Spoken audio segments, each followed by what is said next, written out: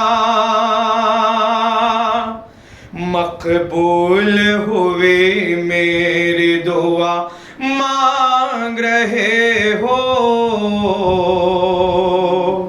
تم باپ سے مرنے کی رضا مانگ رہے ہو،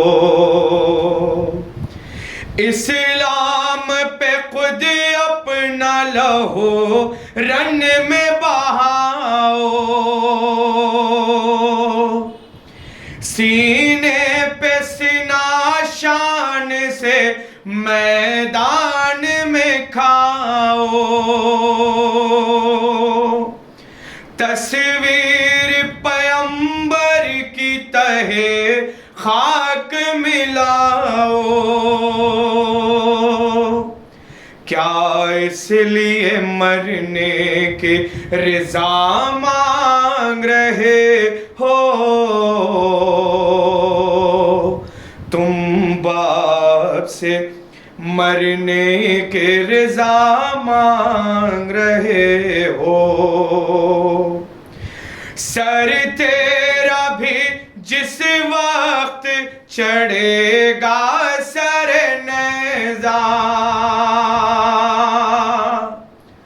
ہوگا سر میدان جدا سر بھی تمہارا، ہم شکل پیغمبر کا گلا کاٹیں گے آدھا،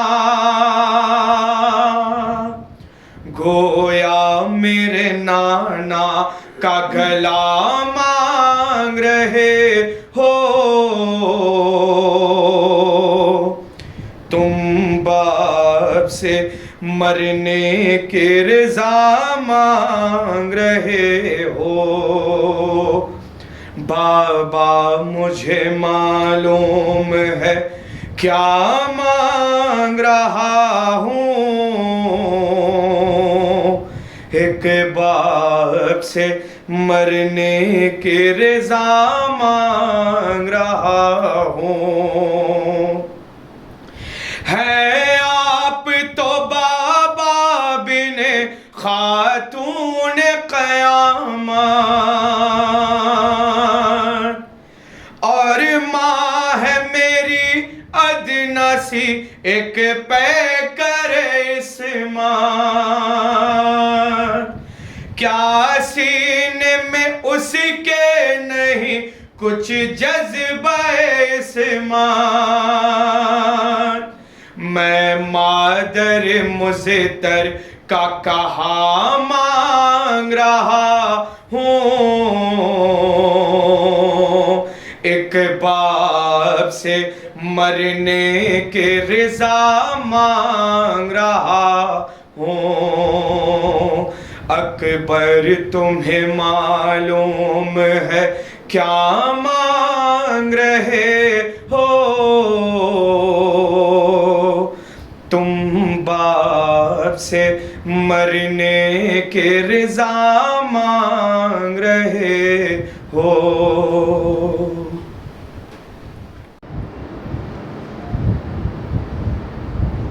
اعوذ باللہ السمیع العلی العظیم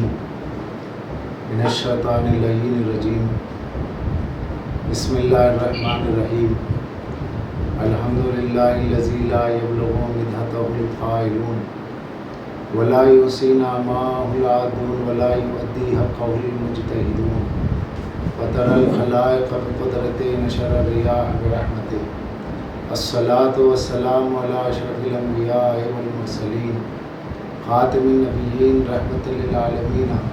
ابی القاسم محمد اللہم صلی علی محمد وآل محمد، والصلاة والسلام علی اہل بیت الطیبین الطاہرین المعصومین المظلومین الذین عذب اللہ عنہم الرجس اہل البیت ویطہرہم تطہیرا،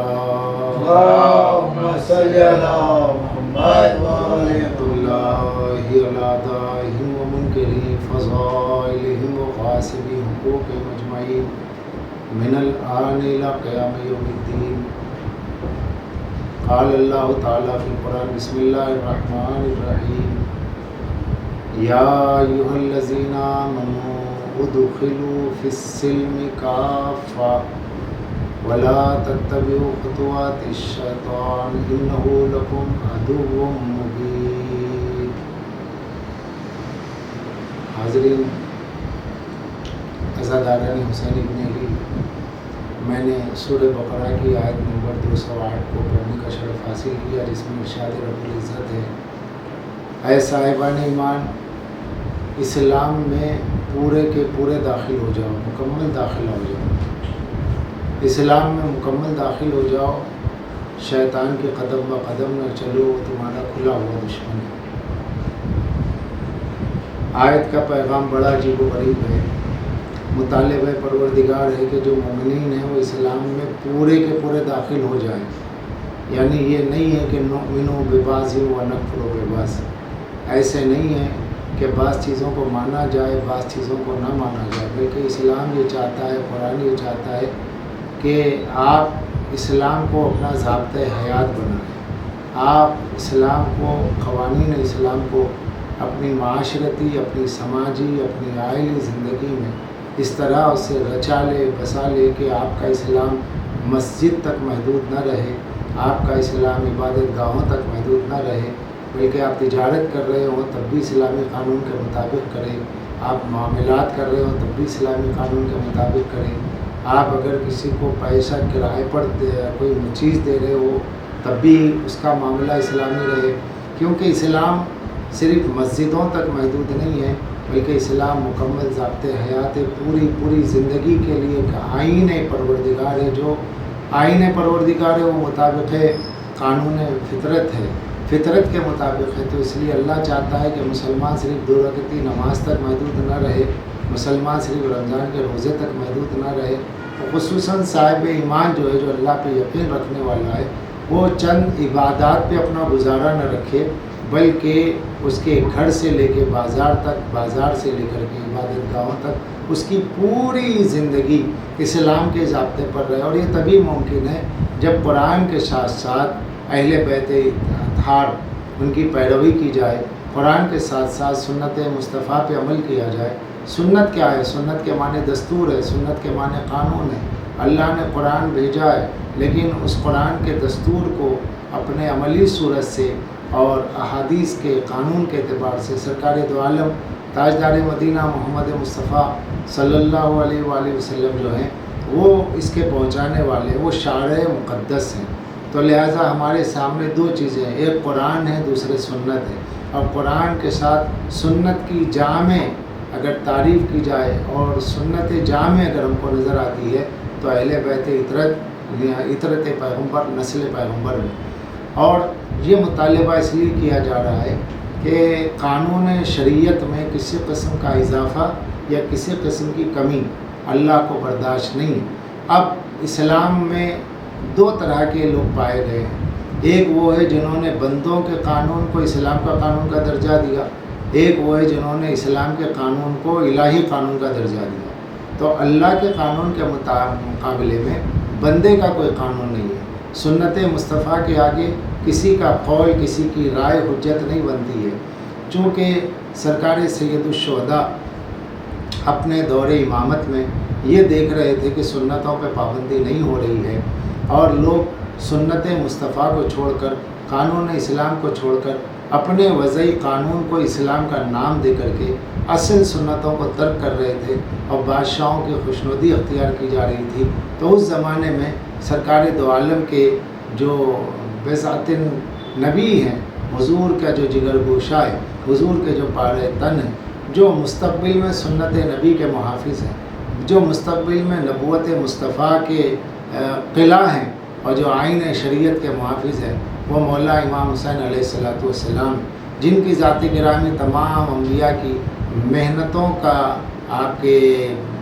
محنتوں کو بچانے والی ہے، ان کے ثمرات کو بچانے والی ہے۔ اگر امام حسین علیہ السلام درمیان میں نہ ہو تو اللہ کا قانون محفوظ نہیں رہتا۔ تو اس لیے امام حسین علیہ السلام نے جب دیکھا شریعت پر عمل نہ کر کے لوگ اپنے آپ کو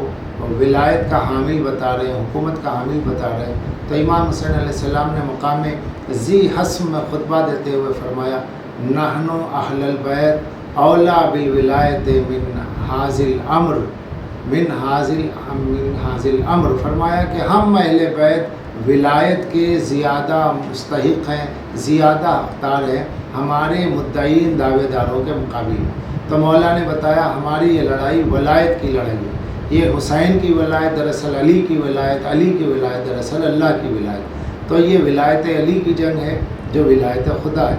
یہ ولایت وہ ہے جس ولایت کے اندر شریعت محفوظ ہے، جہاں شریعت سے باہر کوئی چلا جاتا ہے تو علی کی ولایت سے جا رہا ہے، حسین کی ولایت سے جا رہا ہے۔ اور علی اور حسین کی ولایت دراصل سنت مصطفیٰ کا قلعہ،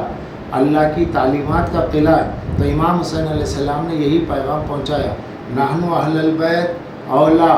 بالولایت من حاضل امر، کہ ہم ولایت میں ہمارے دشمنوں کے مقابل میں زیادہ حقدار ہیں۔ پھر امام حسین علیہ السلام نے مقام بیضا میں خطبہ دیا اور خطبہ دیتے ہوئے ارشاد فرمایا ایھا الناس ان رسول اللہ قال، رسول اللہ نے ارشاد فرمایا من رأى سلطانا جائرا، جو کسی ظالم سلطان کو دیکھے مستحلا لحلالی مستحلا لحرم اللہ، کہ وہ جو اللہ کے حلال کو حرام کر رہا ہے، ناقصاً لعہد اللہ، اللہ کے عہد کو توڑ رہا ہے، مخالفاً لسنت رسول اللہ، اور رسول اللہ کی سنت کا مخالف ہو رہا ہے۔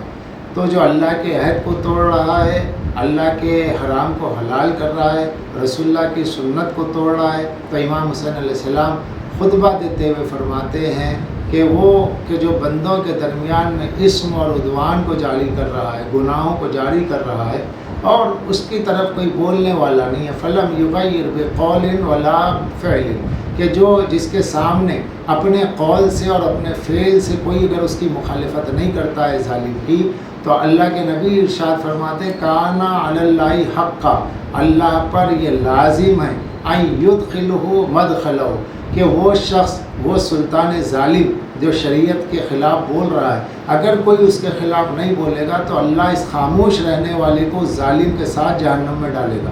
پھر امام حسین علیہ السلام نے فرمایا الا، خبردار ہو جاؤ، ہاں اولائے، یہ لوگ جو میرے مخالف کھڑے ہوئے ہیں، جو میری بیعت کے طالب ہیں، لازم و طاعت الشیطان، انہوں نے شیطان کی اطاعت کو لازم کر لیا، وترکوا عن طاعت الرحمن، اللہ کی اطاعت کو چھوڑ کے انہوں نے شیطان کی اطاعت کو لازم کر لیا۔ اور ایسے وقت میں جب یہ سب کچھ ہو رہا ہے، انا احق و غیری، میں اپنے مقابل والے سے زیادہ حقدار ہوں کہ میری طرف میں لوگوں کو دعوت دوں۔ تو امام حسین علیہ السلام نے مقام بیضا میں یہ جو خطبہ دیا ہے، جس میں آپ نے فرمایا میرے نانا کی سنتوں کو مارا جا رہا ہے، میری نانا کی سنتوں کو، طریقوں کو بدلا جا رہا ہے، میں حسین ہوں، میں اپنے نانا کا وارث ہوں، میں اپنے دین کا وارث ہوں، میں اس گود میں پرورش پایا ہوں جس کو یاسین و طٰہٰ، مزمل و مبشر اور مدثر و نذیر کہا گیا، میں اس علی کا بیٹا ہوں جس نے اس دین کو بچانے کے لیے ہمیشہ اپنی تلوار کو بلند کیا، میرے بابا نے کبھی اپنے ذاتی حق کے لیے تلوار کو بلند نہیں کیا، اللہ کے حق اور اللہ کے دین کے لیے تلوار کو نکالا ہے۔ تو میں حسین کس طرح سے برداشت کروں جس کی رگوں میں آتش و بدر و حنین ہے، جس کی رگوں میں آتش بدر و حنین ہے، اس سور ماں کا اسم گرامی حسین ہے۔ تو قول علامہ اقبال کے کہ وہ حسین جس کی رگوں میں علی مرتضیٰ کا خون دوڑ رہا ہے، وہ حسین جو نبی کی آغوش کے نبی کا پروردہ ہے، نبوت کی ہاتھوں پرورش پایا ہوا حسین ہے، وہ حسین جو سیدۃ النساء خاتون جنت فاطمۃ الزہرا سلام اللہ علیہا کا کہ وجود مقدس سے دنیا میں آئے ہیں، تو وہ کہاں سے اس بات کو برداشت کرتے؟ تو کربلا میں قیام امام حسین جو ہے، قیام امام حسین دو وجہ سے، ایک وجہ ولایت کو پیش کرنا، ولایت ان کا حق ہے اور حکومت ان کا حق ہے، دوسری وجہ سنت مصطفیٰ۔ تو آج کا پیغام یہ ہوتا ہے کہ امام حسین کے اس خطبے کے پیش نظر ہمیں یہ دیکھنا چاہیے کیا ہم مولا حسین کے اس خطبے کی روشنی میں ہم امام حسین کی پیروی کر رہے ہیں کہ نہیں کر رہے ہیں؟ ہماری شادیاں، ہماری میتیں، ہمارے گھر کی رسمیں، ہماری مذہبی رسمیں، یہ تمام چیزیں مولا حسین کے ارشاد کے مطابق اگر سنت مصطفیٰ آئین شریعت کے مطابق ہم انجام دے رہے ہیں